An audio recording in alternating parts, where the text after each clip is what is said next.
Brett, what can you say about the connection that these two have, both inside the fight game and certainly outside of it? Well, you certainly saw it there in that video, and my mind goes back to his title fight with Israel Adesanya, and Glover ran in there and said, enough is enough. You got to knock this guy out. It's the 5th round. You got 5 minutes to become a champion. This is a close fight, and Alex really listened to that, man. Alex has actually watched that speech again, and just to tell Glover, man, you really know how to draw the best out of me. And I also think you spend a lot of time grappling with a guy like Glover Teixeira, that's going to help you out a lot. I mean, this has surprised a lot of people in the sport that Alex Pereira was able to come in with no grappling experience and be able to rise to the top so fast. I mean, his team has told me that that's part of the reason why this guy can't fight at middleweight anymore, because when you're rolling with a guy like Glover Teixeira, you're just getting so much stronger, you're weighing more. So I think just from a technical standpoint, it has done him so much.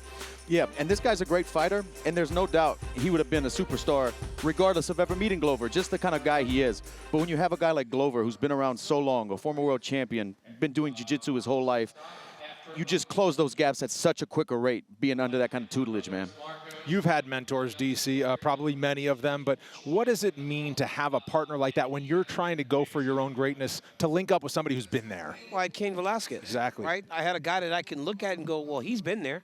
I know he knows what to do to get there, so you follow him. But for Alex Pereira, it was a matter of finding a person that you can build your weakest area with. So because he couldn't wrestle, because he couldn't grapple, having Glover on him showed him what it would feel like to be in there with the best grapplers. Because when Glover won the championship and he beat Jan Blachowicz, it was his smothering wrestling and his grappling that allowed him to do so. So he'll never feel anything worse in grappling at 205 than when he's under Glover Teixeira in the training room. There's one thing Alex does very well. He doesn't grapple, though. I want to talk to you guys about that as we go on. He's not grappling. He anti-grapples, and I'll explain it to you, Fitz, because I'm pretty sure you don't know what that means. You're not a world champion like me and Dustin. Dustin knows. But Dustin knows. But you know what it's like to have a mentor in the fight game as well. I do. One that comes to mind right off bat is Robbie Lawler. He came to American Top Team. This might have been 2012, 13. He was on a rough patch in his career. You know, people kind of writing him off, and I saw him come in, put in the work, and become a world champion right in front of my eyes, training alongside him. And when I saw that, I knew I can do it. It gave me something in my mind and heart. I said, this can be done. I watched you do it. He let me corner him when he fought Johnny Hendricks. And I just saw it become a reality. And I'm still chasing that, and I believe I can, and we all do, who were in the gym at that time, because we saw it happen. There's something you get a rub from that. So much of what you're talking about is trust, right? And fights are chaotic. You know, things go wrong in fights, and you got to have the trust that your eyes outside of the octagon are giving you the right kind of information. And that comes obviously from the time spent outside of the octagon, and it comes from the training. I mean, I really go back to the training. Like, for Alex Pereira to have had this much success this quickly, right, you got to have a few breaks. You got to have a few things go your way. You got to have a few things line up. It just so happened that this guy, they're two big Brazilians. Glover Teixeira, he's one of the strongest grapplers the light heavyweight division has ever seen. And to have that in the gym day in and day out in Danbury, Connecticut, it's like DC said, I know what I'm going to see. I know what I'm going to see in the octagon. I have the confidence. These guys want to take me down, and I know what that feels like coming from Glover Teixeira. And you could be the next big thing when you're on your way into the UFC, but living up to it and surpassing all that hype is a whole different ball game. Alex Pereira gets an A+ for that. This will be his 9th UFC fight, his 5th in a title this weekend. Just staggering numbers for Alex Poatan Pereira, and somebody who knows a lot about fighting superstars over the decades, Teddy Atlas. You have seen them. What do you remember thinking when you saw and started taking note of Alex Pereira? Power. Knockout. You know, don't go to the refrigerator. You know, anytime you can say don't go to the refrigerator, it's probably a guy you want to watch. You know, it probably has you right there hooked in. And the other thing is the stare, the look. Sonny Liston, George Foreman, Mike Tyson, you know those guys, right? Yeah. They all had that look. It's the look of Dr. Doom and the realization behind it that it's doomsday. That comes to, because it matches up with what you've seen. It matches up with the action in the ring. It matches up with the damage that you've already know about. And then you see that and you feel that, you're like, this is real.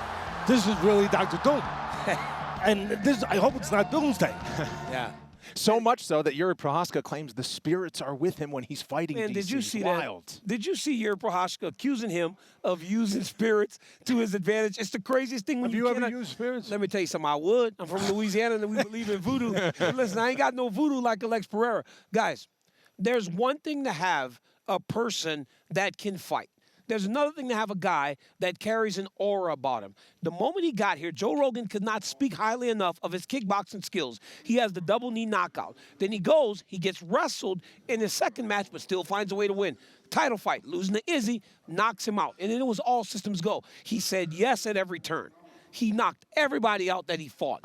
It's not just about having power. It's about delivering when you get the opportunity to put that power on display. Alex Pereira has done that time and time again, and that now makes him such a massive star. This guy has now headlined New York City twice.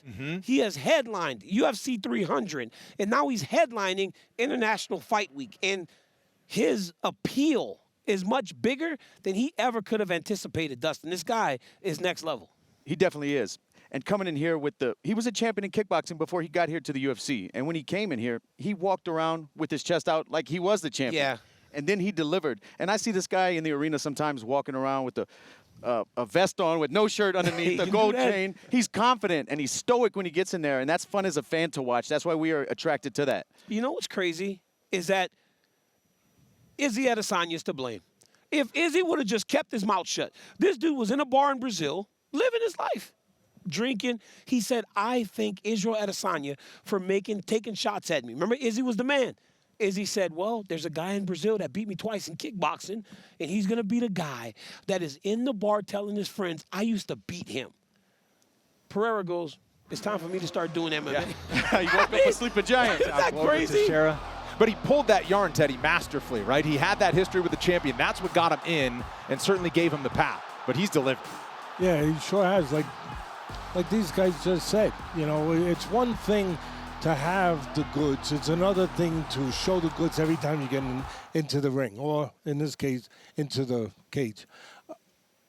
I always talk about it's one thing to have power, but it's another thing to have the delivery system, as DC just touched on before, to get it across. You know, Customato, my mentor, he was a great boxing guy. He used to always tell me, Teddy, and it's a little funny, but it's right to the point. He used to say, Teddy, power is like having a military weapon. You know, it has no value unless you have a missile to get it to the target. Otherwise, it's just going to blow up and make a big hole in the ground. And when it rains, everyone can go swimming. You know, it doesn't rain when Pereira fights. It's thunder and lightning. It sure is. You know, he delivers. He delivers. And it's not only with the left hook. It's with the kicks.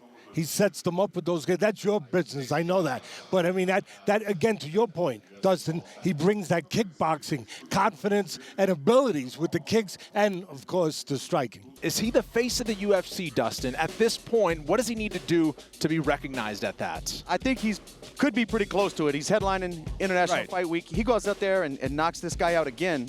I mean, everybody's talking about him, right? You know, I think when you're trying to have that as your title, right? Because we have seen so many great guys and women that elevate themselves to be thought of as the biggest star in the company. This man here, because of his consistency, because of his activity, because of the time he spends in the octagon, is why people respect him. Look, Conor McGregor will always be the biggest star the UFC has ever seen. But Conor McGregor doesn't fight anymore. It's this guy right here. And it's this guy because this guy shows up. And you never can appreciate anyone that is not here, right? This guy's always here. So you can never take him for granted. You will miss the days that Alex Pereira is not the champion anymore because he fights so frequently. No champions, guys, fight as much as this guy, Teddy. And when I was the champion, Teddy, I fought once or twice a year. When you go to chase that belt, you'll fight 3 times a year just to get there. Fight once or twice. Once you get it, Alex Pereira does not live by those same rules. Not only fights, but fights anybody. Anybody. See, that's the thing. You know, I mean, it's enough that, yeah, I'd say yes, put my hand, yes. But we used to have a fighter. There was a fighter, my favorite fighter, Henry Armstrong. He had 200 fights. I mean, that's never going to exist anymore. Fought everybody. And he had the greatest fight name of all time, Homicide Hank. Now, those guys were tough guys back in those days. They didn't care. They just said where, how much, and where. right? But when you got a phone call saying you're fighting him, you say, okay, no problem. Who, yeah, how much, where, okay. And who? How much I that? Click. Click. That was the only time you got guys that actually hung up the phone. And it's kind of like Poirier's that way, where the opposite, where he never says no to whoever the name is.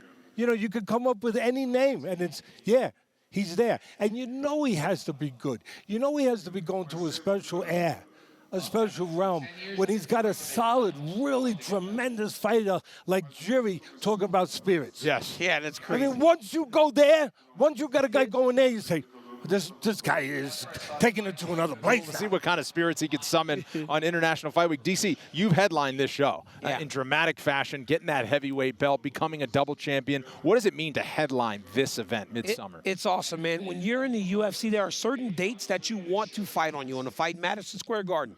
You want to fight International Fight Week. They used to have a fight at the beginning of the year in January. You want to be there, Super Bowl weekend. You want to fight on the big cards. I was able to do those, and it means more than anything because people come from all around the world to experience this weekend because of the UFC X and everything else, which tomorrow, guys, Chael and I will be doing our show at UFC X. Don't miss it. But, I mean, there are just so many reasons why you want to fight this weekend. One quick point on Pereira before we move on. Okay. I was talking to him the other day, and he said to me, he goes, and Teddy spoke about the stare, right? He said to me, he goes, I can always feel when they break. He goes, they talk a lot. And he goes, but the moment I'm right in their face, I can feel it change. And I think that's what Yuri's talking about. He's saying, oh, he's calling the spirits. This guy doesn't blink. Mm-hmm. It's so scary to watch him whenever he's just standing. He does this. That's right. And he just stares him down. And everybody fight is doing stuff like this. Let's go, let's fight. And he's like, okay. Yeah.